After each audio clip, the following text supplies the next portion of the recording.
Welcome home. We are WNST, AM 1570, Towson, Baltimore. We are Baltimore Positive. We are positively in beautiful Essex, Maryland, where they allow a Dundalk guy to come in and eat delicious pizza. We are at Pizza John's in Essex, 410-687-7733. I know the number because I call and I order down here back Riverneck Road.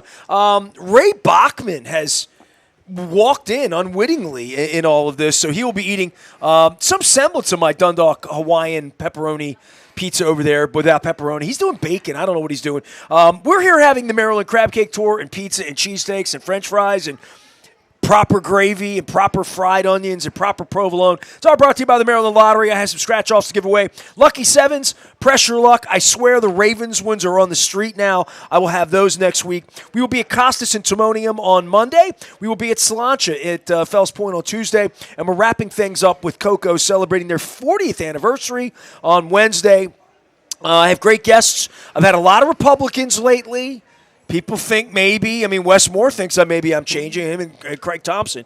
But I am still very much a card-carrying Democrat, despite the fact that I've had David Marks, had J.B. Jennings, had a lot of Republicans. I had Julie Giordano last week. But we're going to get back to Democratic politics here in Old Essex, where my father was married to my mother around the corner at Mount Carmel, East Side, Mars Estates. We welcome in Democratic National Committee member, delegate, whatever, member, yeah. Just member. Mm-hmm.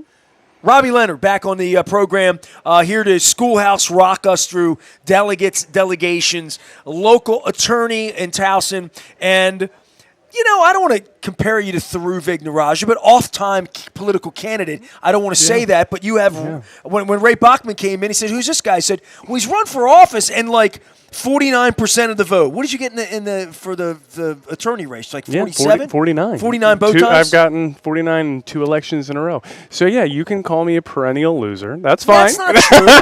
I see where you're going with this. I'm going with this whereas you have taken what Ted Venetoulas told me. Well, I didn't even run, so you had a lot more stones than me, dog. You ran. You are Teddy Roosevelt would say you're in the race, but using what you have to your maximum potential, I try to do that with Baltimore Positive by being bipartisan in whom I'm going to speak with about the issues. Where I stand on the issues is usually pretty clear to every Republican that sits next to me, quite frankly. You know what you should do sometime? Mm-hmm. Have a Democrat and a Republican sitting here together. That just turns into a fight. I've done that with Moeller and Hogan. It turns into then I turn into the judge or the and if I have the gavel, I'm always going to be on your side. They know that. All right. They know that. Really, what? I'm trying to think of Republican issues I agree with. Death penalty, I'm good with that. There's some things that you would look at me. I am looking at you like that. Yeah, you are. I know you are. So that's okay. I'm allowed to believe what I want because it's America. But apparently John Bolton's not. What do you think of that? It's scary times. When someone even like John Bolton, who I definitely agree with nothing about, I'm concerned about him. And that's where I feel like it's nonpartisan. It should be nonpartisan, that I want a guy as conservative as John Bolton to be protected from the fascist military police at Donald Trump's call going through his house. Correct. I agree with that wholeheartedly. And today we're both Republicans in that way, right? Yeah. Literally, right? Yeah. Because he's an American and he has due process and he has rights. And it's like when I do a jury trial, that's what I love to do in my closing argument when I'm talking to the jury and I say, before I get into all this, you are a member of the jury today. And how awesome is that? That's what makes America great. Something that Donald Trump would say, talking about making America great again. Having a jury, having the rule of law, having fairness. We don't being have that. Heard. Yeah, we don't have that with having Donald the Trump. Facts being presented, having the evidence be real, right? And it's the taking an oath, right? It's the way that Donald Trump, he really has created this narrative, because when he was running for president this last time, and he talks about the weaponization, that's what they're doing now, and he's just going to act like he's returning the favor to Democrats, but he's the one that's doing it. The insurrection alone, I keep going back to that as being this incredible turning point for where truth got separated. And it's amazing to me as I come in and I see Fox News on TVs, not here, everywhere, the fact that everything about what they reported has been, not only has it been proven false, they've been sued massively for millions and millions of dollars for dishonest reporting, the election being thrown. But Trump on the phone with the Georgia election board trying to coerce them into turning an election. I mean, it was mafia sort of tactics. We're seeing what Jeb Bush, good Republican, said 9 years ago, which is, chaos candidate will be a chaos president. Washington, D.C., the streets have been militarized. Like, I don't even know what to make of that if I were to go see a band at the Warner Theater tonight, which I've done many times, or a hockey game down at the just driving to D.C., being Hispanic, wondering, like, oh, do I go down the wrong street? Right. And wind up having to call you and have you be my lawyer, literally. Yeah, I mean, I heard them say that, they went at least a week without any homicides in Washington, D.C. now that the military's on the street. That's a wonderful thing that murder is down. It's a wonderful thing if crime is down. Ask the business owners how business is. Nobody's going to restaurants. Nobody's shopping in D.C. They're staying away. Look, if you've got police in military uniform, and seems like every branch of police officers, and they're coming in from other states to keep everybody off the streets, and you can't leave your house. Is that the way that you want to live? I don't know. Probably not. But you'd also like to think that there'd be a basis for this in government if you live there. But they don't have representation either. So it's almost, that there's a textbook on how to do this and how to get away with it. Right. I mean, I don't know where the textbook was for running buses down to the Capitol and storming the Capitol and getting away with it, but they've gotten away with it. And the people who did it got away with it, right? So I think that after seeing that, the John Bolton thing is just part of the playbook. As abhorrent as it is, as alarming as it is to you and me today as we sit here, there'll be something else next week. The Epstein thing is just, now we're four episodes gone, right? He sat with Putin. He sat with Zelensky. He started a war in D.C., right? I mean, and now he's investigating his former FBI executives, right? So that's all gone on in about 12 days. That's 12 days. That's the thing about Donald Trump, is that you can't even keep up. You can't figure out, what am I supposed to be mad at today? I can't remember what I was mad at 4 days ago, because he's got something new every day. And is he smart enough that it's intentional? I don't know. But here's the real thing. Inflation's up, right? And we don't even have time to talk about that. The news doesn't have time to cover that. Tariffs were last month, except they're here now. The tariffs are here now. Walmart's earnings are down for the first time in years. They've missed their revenue expectations for the first time in years. Target down a couple percent. The people who shop at Walmart, the people who shop every day at Target, they're not spending money like they did when Biden was president, right? Because prices are up and unemployment claims are up. These are the real issues that are affecting people. Trump won, yes, because of racism, but also because things weren't affordable. And, Joe Biden and Kamala Harris didn't focus on the economy the way they should have. They said everything is fine, and the people said, no, prices are going up. Well, they're going up way more now that Donald Trump is president, but we just don't even have time to talk about it. But these are the real issues. This is what I think that people go vote for. I don't think it's Cracker Barrel logo change. Do you know about that? Yeah. Right, but that's what the media wants us to think is the main story today. Is that Cracker Barrel? I'm not even sure what the their media logo. is when 60 Minutes and Paramount are getting broken up and Stephen Colbert is getting thrown off the air because the president wants him off the air. I own an FCC license, so, maybe I'm next. I don't know. But, if I get thrown in a truck in D.C. because Ray drags me down to MGM National Harbor to see Kansas 38 Special and Jefferson Airplane, and we detour to some delicious barbecue at, let's say, 250 Barbecue, and we go through the district to get there, and somehow when I get down right around New York Avenue, they look at me and say, hey, he might be Venezuelan. and they throw me in a tank in a place, and I don't even know. I said to Chris Van Hollen last week, do you get a phone call? Like, what happens to you when guys who are unidentified, you're not being thrown in, you're not being arrested by a police officer wearing gear by Baltimore County, you're not even being arrested by federals at an airport or TSA or that sort of thing.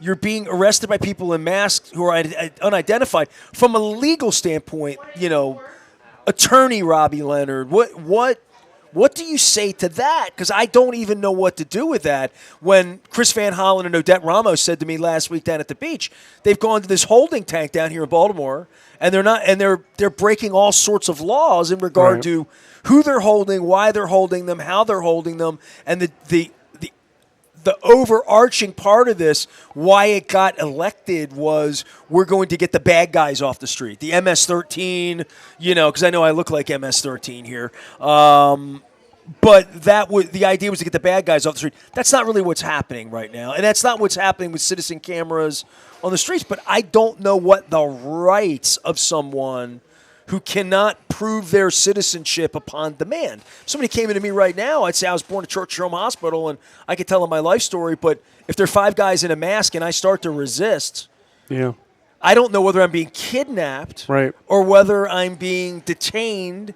I don't know who's detaining me. I don't see any identification. I don't know what to make of this. One thing that I tell people, I get a lot of calls from people who are saying, I'm going down to D.C. for a protest. Can I get your number? Can I call you if something goes south? I even had a minister, a woman who was going down to protest, like, with clergy, priests, rabbis, like, from across the country. They were going down to protest this administration. They're like, this isn't even a partisan issue. We're just talking about how this goes against everything that we believe in.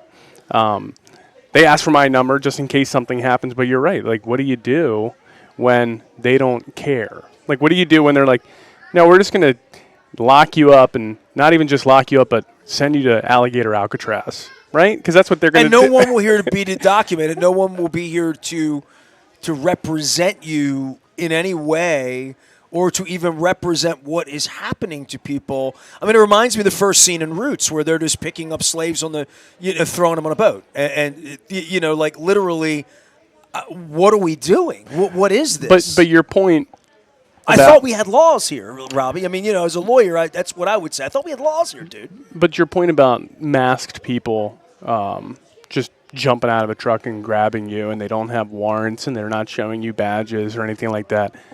Look, there was a time, in the 90s, when you would hear all the time about these Second Amendment folks, these anti-government folks, holed up in a house and having shootouts with the FBI. There might be a time sometime. Waco, right. You got Waco, you got Ruby Ridge. I mean, just a couple years ago, I think up in Montana, where they're fighting over land. When are you going to see some private citizens using their Second Amendment rights? I don't know. If are they jumping out in open carry states, grabbing people off the street? I don't know if they are, because are you in your right as an American? Let's not talk about Democrat and Republican. As an American who has a Second Amendment right, a right to self-defense, and if somebody wants to just jack you up off the street with masks and they're not telling you why or anything, I don't know. It's not something that I'm advocating. I don't even own a gun. I'm not into guns. But where are the Second Amendment folks right now? Where's the NRA about all this stuff? They were always against government overreach. So I don't know where they are today. Robbie Leonard's here.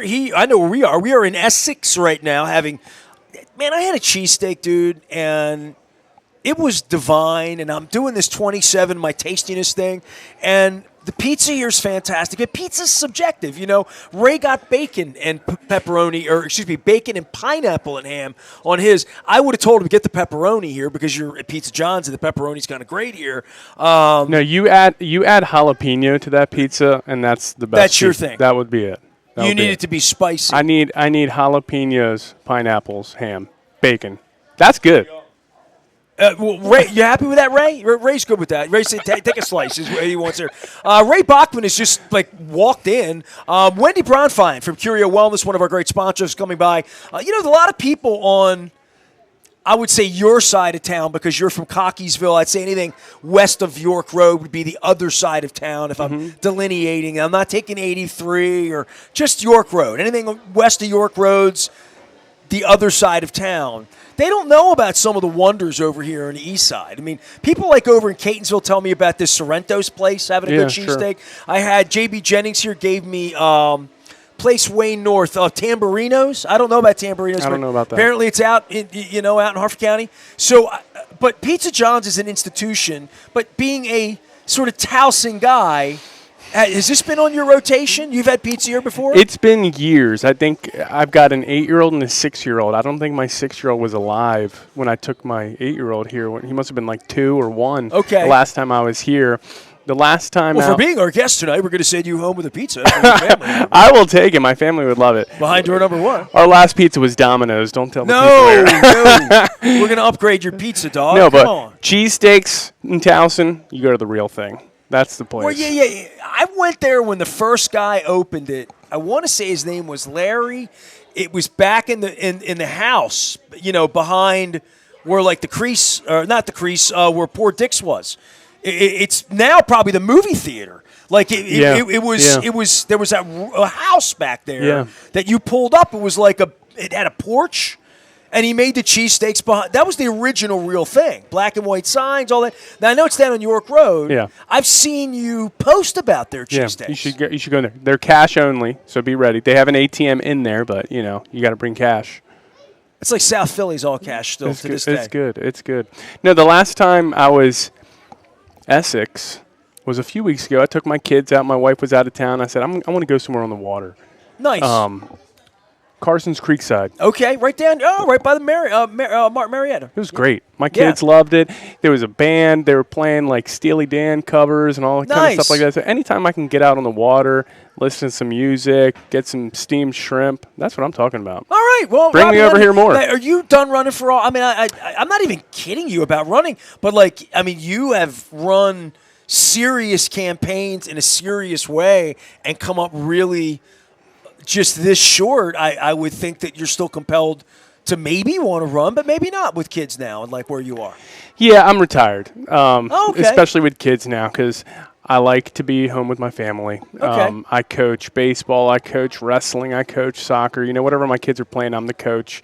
Yesterday we did like a back-to-school night thing, and to be able to see like all of the elementary school kids run around and be like, Coach! And you only get this period of your life to do that when your kids are this age. Yeah, that's great. And Dutch Ruppersberger used to talk to me about that all the time too. It's like that's how he started his political career, just like in the rec council, just coaching and doing all that. You get to know everybody.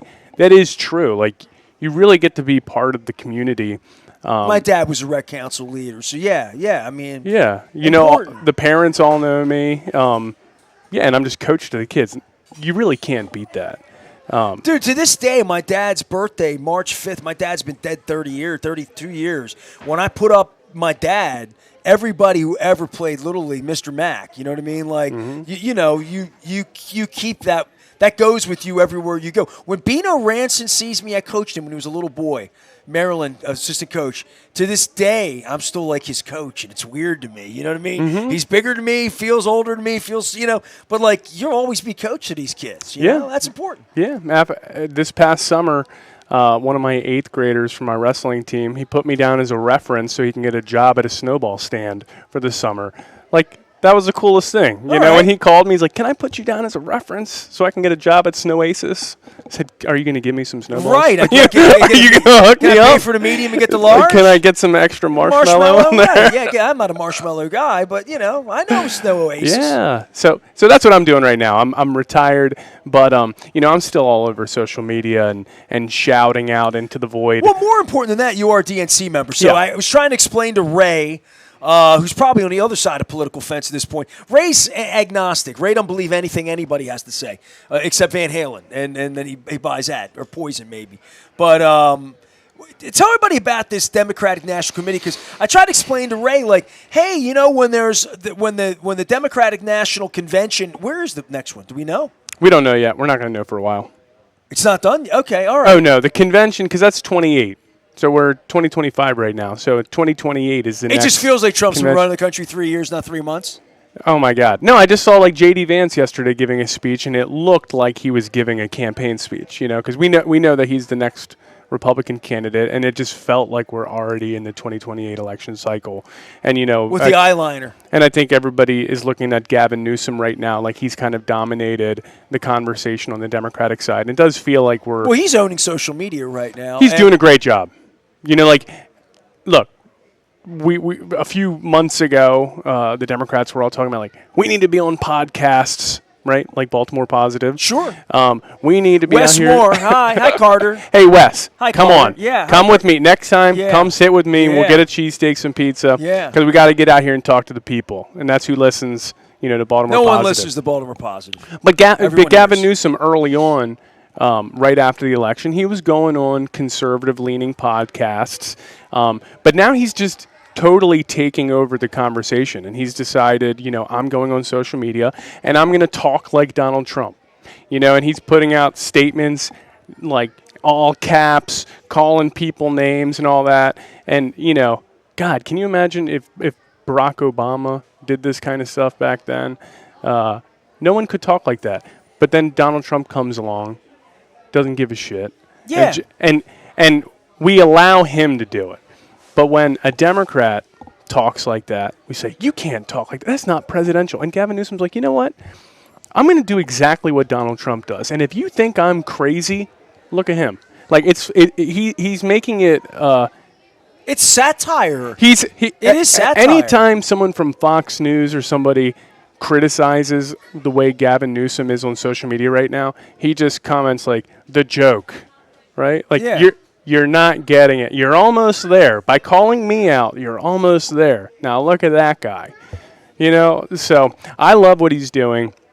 I don't think we're going to win an election based on bravado and tweets. I think, you know, we're going to have some policy at some point, and everybody's wondering, what does the Democratic Party stand for right now? What are they going to be the issues? It is interesting the Republicans had no policy, though. No. They They literally had nothing. In the last convention, Donald Trump's like, we'll just reuse the last one from 2016. Or This is when I was going to run for mayor. My wife's like, well, you know, you have to have like a complete, you know, you're going to have to write 40 pages worth of documents to have your whole entire, all your campaign issues. And I said, Jack Young's running the city right now. Like, he doesn't have one. You know what I mean? Donald Trump's running the country. There was no, well, there was. It was Project 2026, right? Yeah. So, I mean, everything he said he was going to run on, they've done all the awful things they said they were going to do in regard to Medicaid, in regard to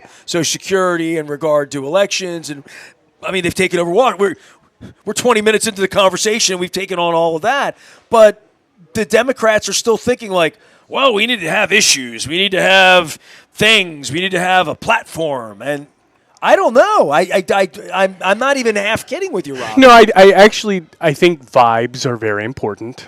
You know, I think you can run an election on vibes, and that's what Donald Trump does. You know, he's got some issues. He yells about immigrants and brown people and the wall, and he gets the racists all excited.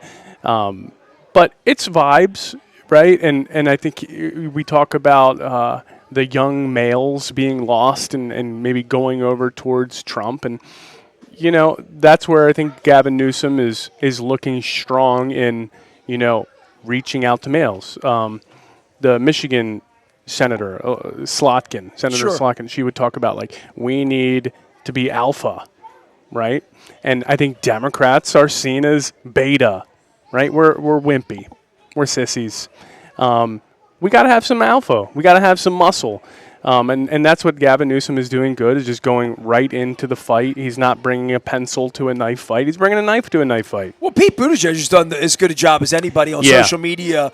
I mean, you're talking about, like, the Democrats needing a candidate for guys like you who are part of the Democratic National Committee, who are going to, you're a member, right? Yeah. So you are going to go and hold one of those signs in 2028 to try to get somebody not named Trump or Vance elected, and you want to have some conviction about that. Yeah. This is the time where, hey, last time I was with you, you were like, hey, Martin O'Malley wants to be, the head of and there's a dozen other people, and you were a big, big part of that.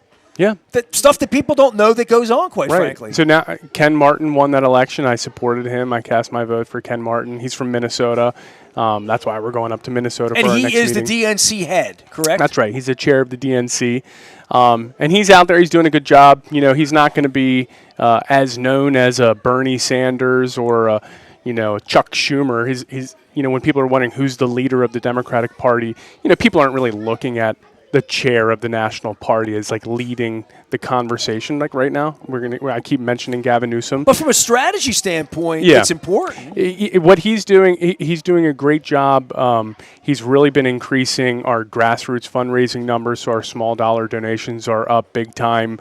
Are they the ones that text me and always want money? Yeah, probably, and sending you emails and doing all that stuff. But here's the alternative. I ain't giving you no money. Here's the alternative. We go straight to the billionaires. We go straight to Elon Musk and say, Elon, we're sorry, right? You chose Donald Trump last time.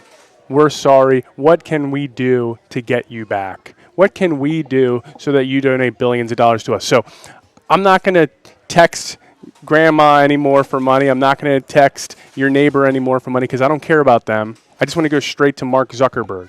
I want to go straight to Jeff Bezos because it's a whole lot easier doing it that way.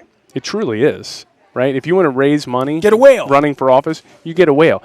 Like when I ran for office before, you know how long it takes to raise $100,000 in $15 donations? Well, I had Mark Elrich on from Montgomery County, who's a county executive, and I would encourage anybody to go listen to it because he's much more of a socialist kind of different kind of cat. Really refused to take any money and ran a small money campaign and continues to win in Montgomery County because of the diversity and the level of education that exists there in regard to people there think, vote, read, pay attention, politically active, not I vote RD or I vote black or white or I vote what you said, mojo, whatever. Vibes. Vibes. Yeah, vibes. Like, hey, I like that guy. What do you like about him? I don't know. I just like him. I had vibes on Wes Moore, and 3 years later, I can't get him on my show. So that changes my vibes. That'll rub your vibes the wrong way. That would rub my vibes the wrong way. Yeah, but people do get treated like a chump. Nobody, you can treat me like a chump. That doesn't make me a chump. You know what I mean? I like Wes. I like Wes too. I voted for Wes. I'm a Wes guy. Look, let's say one thing that's great about Wes, okay? Because I don't want you to be too upset that he hasn't been on your show yet. He's working hard. Donald Trump's taken over Washington D.C. with the police force because he says crime's out of control. We've never had crime drop in Baltimore City like we've had over the last 2-3 years. It's like shocking how much crime has dropped. Is there still crime? Yes. Are there still carjackings and robberies and all that? Yes. Why do you think that is? Why do I think that we're not? Why do you think crime is down? As an attorney, as someone that's been in courtrooms, been in courthouses, seen it all, heard it all, rubbed elbows with attorneys, the legal system you've been involved with forever. Yeah. Hey, listen, today the Daily Record announced their reader ranking winners of all their categories. Leonard and McLeggett Law Group, my firm, won winner of the best criminal defense firm in the Baltimore area. So, yes, we defend crime. So when crime's down, my business is down. But that's a good thing. I want that to happen. I'll find something else to do.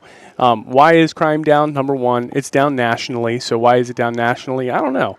Why is it down in Baltimore? I think Brandon Scott's been doing a great job in finding resources for these kids, doing really great diversion programs. We got a great police chief down there now, too. They're all working together. But at the end of the day, I think we need to provide assistance and resources for families, for kids. But that's what we got to be doing. But just imagine, though, we went from like 330 murders a year.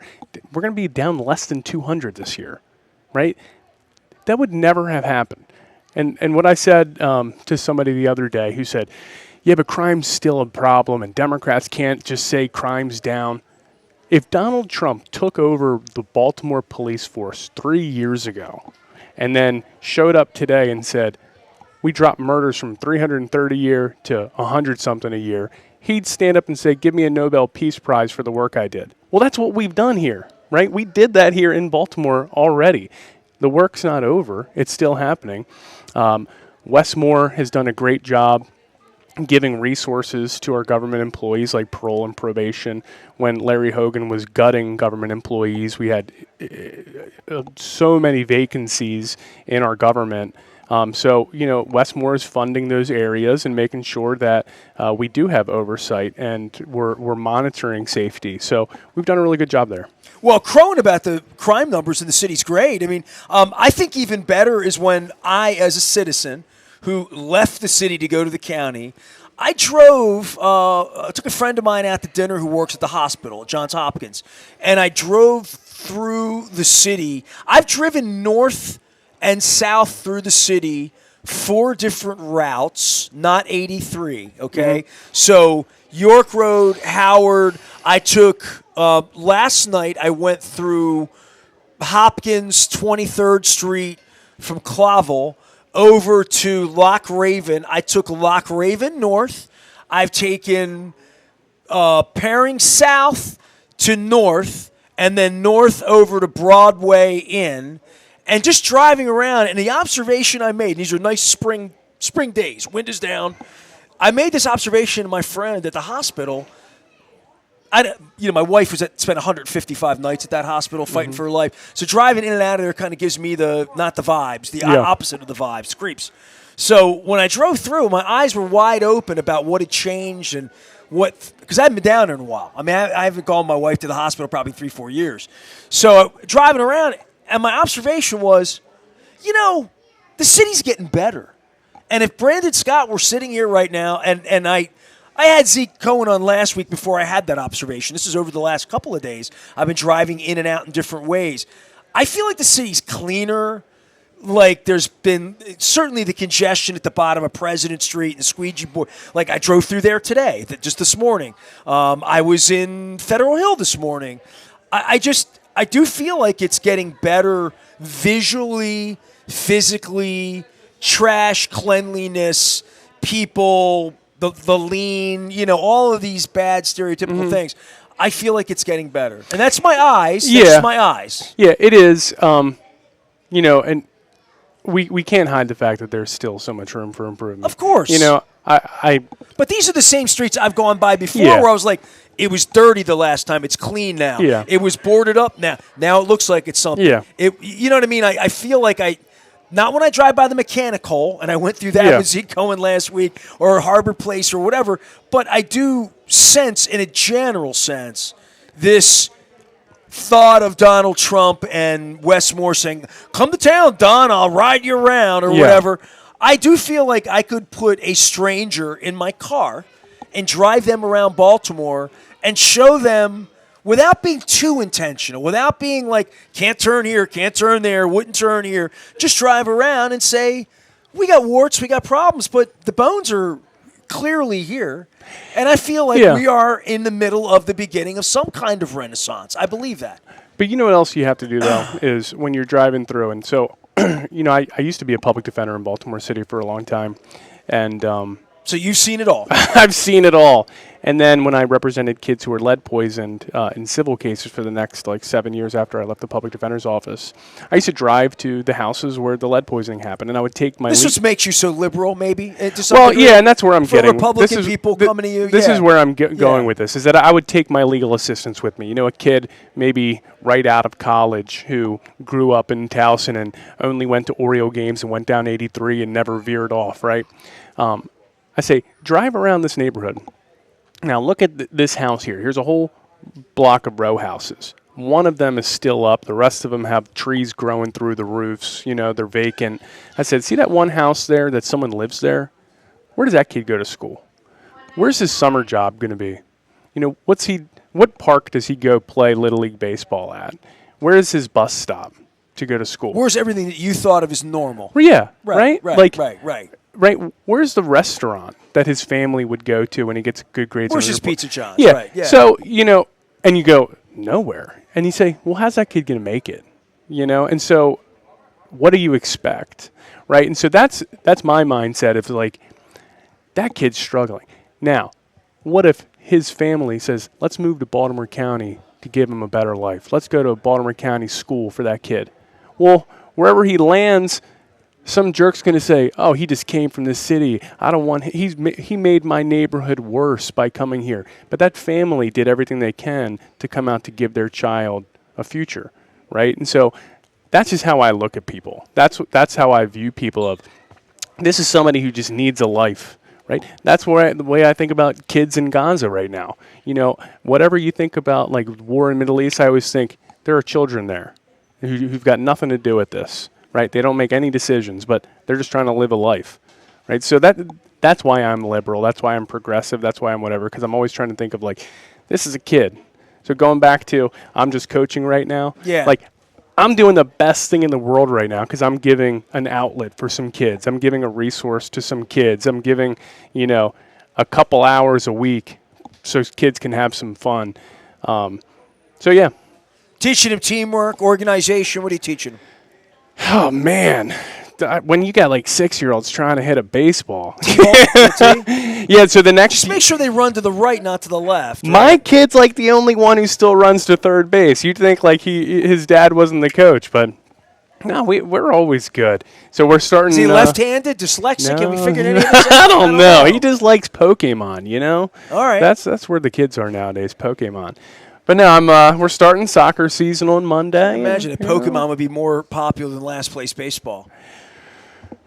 You should see the Pokemon fights in my house between those two brothers. Where's my one Pokemon card? You stole it. I'm like, we got 10,000 Pokemon cards all over the house, and you know that you're missing one? It's somewhere in here. How does it work being a lawyer trying to negotiate with two kids? You can't. You know what I'm saying? Like, I mean, you're professionally trained for this, right? Look, you put one in isolation. That's what you do. You separate them.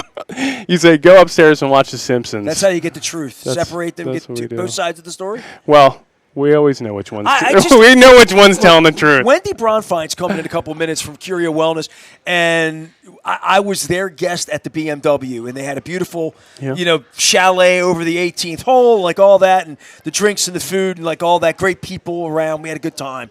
But at the end of the day, she brought her kids. Okay. Her father, is a member out there, the red jacket, the whole deal, and the kids were up the hill at Dad's house and came down like later in the day, and Wendy's husband, John, brought them, and she's got like 5 and 2.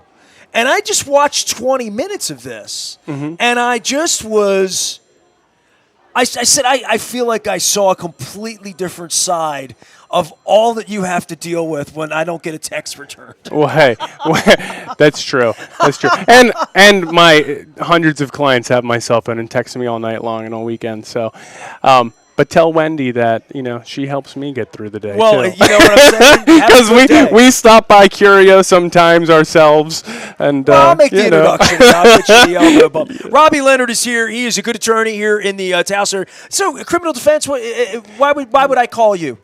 Yeah, we do criminal defense. We do personal injury cases, everywhere from a fender bender to – we have a big case that was getting publicity in Harford County where a kid's riding a motorcycle and a guy does a U-turn, doesn't even look, and the kid just rides his motorcycle right into this illegal U-turn, and he's had many brain surgeries and everything. He's been in the hospital. I mean, his medical bills will be way beyond any insurance policy there is. So we do that kind of stuff, adult guardianships, some business litigation. We really do everything. We're a general practice trial attorneys. So, a lot of attorneys send us cases when they say, I don't know who the hell does that kind of case. Call Robbie Leonard. All right. Yeah. I did that once with you. Robbie Leonard is here. He is run for office, but he is a recovering elected hopeful. Is that good? Yeah, sure. I'm still in there. I'm still, trying to make change. Every time you want to get away and you're, like, hopeless. No, it was like the mafia. They pull you back. Yeah, you're pulled back, but you're like, I can't give up, I got to still try. I keep trying to get this radio thing right, and that's why I'm down here at Pizza John's in Essex. 27 years, our 27th anniversary, and I finally bought Ray Bachman a pizza here at Pizza John's. My special guest, all brought to you by the Maryland Lottery for being our guest today. You're going to get a pressure luck. I've got pressure luck, and I got lucky sevens doublers, and part of the problem here is that the Ravens scratch-offs are out now, and I'm going to be getting these in. I'll be at Costas and Timonium on Monday, Slancha and Fells Point Tuesday, Wednesday at Coco's in Lauraville, and then we're on to Buffalo. It's football season. Yeah, dude, man. You know? I didn't even talk any Orioles with you, and you're like an original Free the Birds guy, originally. Hey, I'm excited, and I will say you broke the news. Baltimore Positive, I got a text message this morning that Basayo. Okay, yeah, I want to say it right. Basayo. Look, we got a good deal. 8 years for $67 million for that contract. I think that's going to turn out a very good deal for us. I got you on tape now, by the way. Okay, well, we'll bring me back in a few years. And look, I'm not impressed with Adley right now. Well, I hope 2 years from now you're pleased with Basayo. Hey, I hope we're happy with him. I think that we need to pay Gunner whatever he wants, get that done. I had Luke down at Fadley's yesterday. He's trading off Adley Rutschman in the offseason. We're all down on Cowser now. We're not moving I'm down anymore. on Cowser. Oh, you're down on Get Cowser rid of too? him. No, here's who I'm Batista's one. got the knife. Gunner's my only one who I say, he's going to be on the Padres, or the Dodgers or Yankees. If we want to be a serious contender and say, we love Baltimore and we want the Orioles to be in Baltimore forever, Rubenstein, you've got $10 billion. It's coming at you. Give Gunner some money. What's the point of having all that money if all you're going to do is make bobbleheads of yourself? We don't want your bobblehead. We don't want your baseball hat. Sign Gunner Henderson. Okay? Next year we'll take a look at Holiday. We'll take a lock at Westberg. But right now, she's get a fan. Gunner. Thank you. You're the one. Yeah, she's the one. I got one. I found her. We're at Pizza John's. People give me so much love in the real world. You know what I'm saying? That's good. No, I mean, it happens every day. Yeah. I'm only hated on the internet. I'm only the black hat on the internet, Forget about them, Oh, I know about that. I ain't worried about all that. I'm just saying, people are really kind to me when I'm out, so they make me blush. All right, Robbie Leonard, I'm going to let him go. What are you getting? You're getting a pizza? I'm going to get a pizza. Look, I had a salad for lunch. I got to watch myself. But now that I'm here, you won't even eat my food. I got to get pizza now. And then I'm going to feel bad about the rest of the day. Do they do pepperoni? What do they do? Are they more esoteric? They're cheese. My older son, he's so crazy.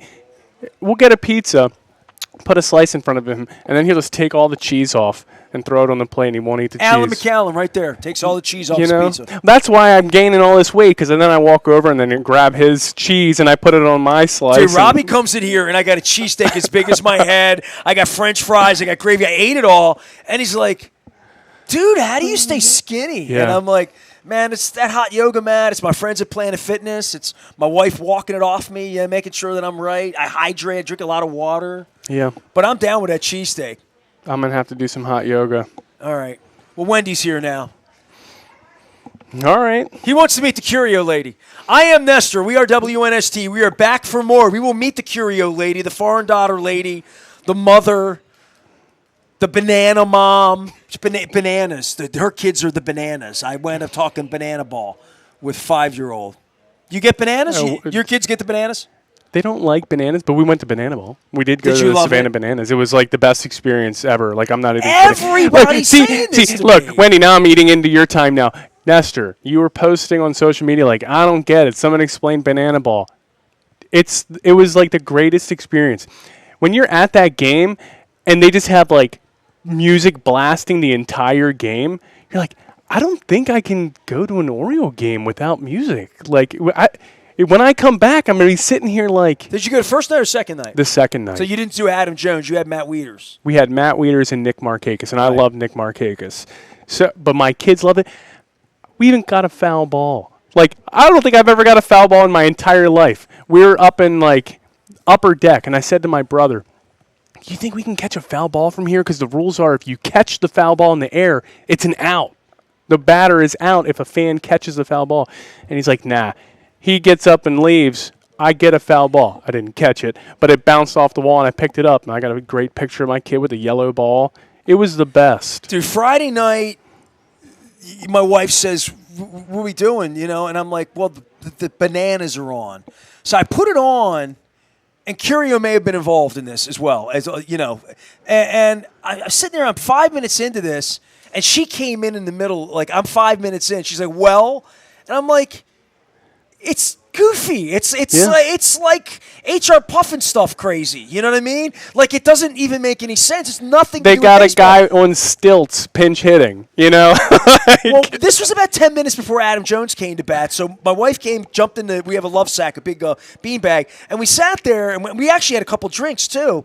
And when the announcers play it so straight, it's kind of like old Vince McMahon wrestling, you know, like George the Animal Steel's like a real thing, you know, like and when they call you say, well, that's 2 outs for the Nanners. And I'm like, I pissed myself and it was over. I think that won me over at that moment. We just both looked at each other, we're like, Nanners. And we're like, this is absurd. But somewhere out there's a 5-year-old boy and a 6-year-old and an 8-year-old and a bunch of other people that think this is just great. You know how much money they're making? I mean, that merch line, I bought myself a jersey. One of my kids got a jersey. The other kid got a hat. I mean, it's insane. I was in Cooper's the next day, the night you went, Saturday. I had lunch in there watching the real Orioles on TV. And I'm in there, and all these older women came in and all this nanted up stuff. They had the jerseys, and they were pre-gaming, like 4 o'clock at Cooper's North. Take the light rail down for the Nanas. Mm-hmm. I don't know. Well, and they're all dreamy. You know? They're dreamy. I mean, they got their shirts all undone, their chests out. They dance. They do like music videos, you know. Like my wife had no idea about it. I thought it had like what was the Chippendales? Yeah, the little Chippendales. Yeah, a little bit. There is a little bit of that. Wendy's like, yes, we got to make it. All right, we'll take a break. We're out here at Pizza John's in Essex. I've already had a cheesesteak as big as my head. I've had the crinkle fries. I'm watching. You're gonna eat the whole pizza? What the hell's wrong with you? I prayed for you last year when you had cancer that you would eat one slice of pizza. So eat the whole thing, man. You feeling better? Clearly you're feeling better. You might not be feeling better. You just ate a whole pizza at Pizza John's. Curio. We got customers everywhere here. He's already plugged you. He said that you might get him through his day. Well, not through my day, through my night. All right. Okay. Well, you said that. But that's what you said. All right, we're back for more. We're here. It's all brought to you by the Maryland Lottery. It's 27 years. I had the Captain Crunch French toast this morning at Blue Moon. Good choice. That's top 27, right? It's been a long time since I've been over there. Yeah, that's pretty good. I'm eating my face off. Back for more. Stay with us if I make it to September.